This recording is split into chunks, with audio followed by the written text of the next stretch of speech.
首先到京瓷官方網站下載驅動程式影像檔，網址 www.kyocera.documentsolutions.com。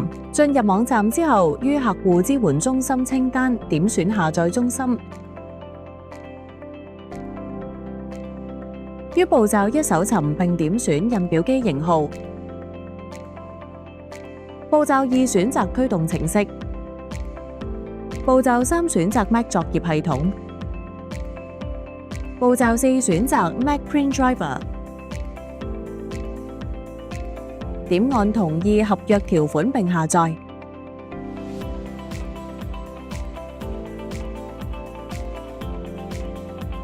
下載完成之後，解壓縮並進入下載項目影像檔資料夾。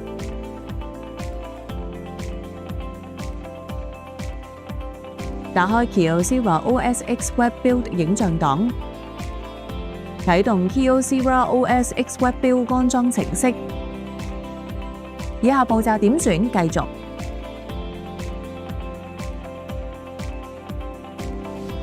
同意許可協議，再點選繼續，然後點選安裝。輸入電腦登入密碼之後，按安裝軟件，開始安裝。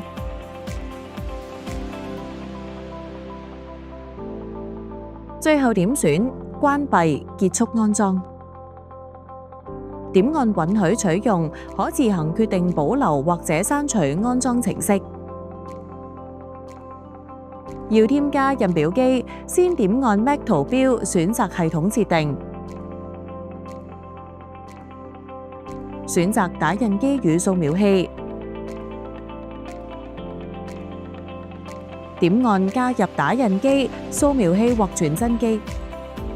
於新增打印機視窗內點按 IP， 輸入印表機 IP 地址，確保通訊協定用 HP Jet Direct Socket， 並使用 KPDL 驅動軟件。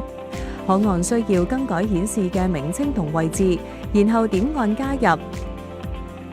返回打印機與掃描器頁面，選擇目標印表機，點按選項與耗材，點按選項設置相關硬件項目，完成後按好，最後點選完成。要預設電腦列印黑白，先點按右上角 Spotlight 搜尋圖示，搜尋並開啟 Kyocera Print Panel。選擇目標印表機，點選 Basic， 頁面將 Color 設置為 Black and White。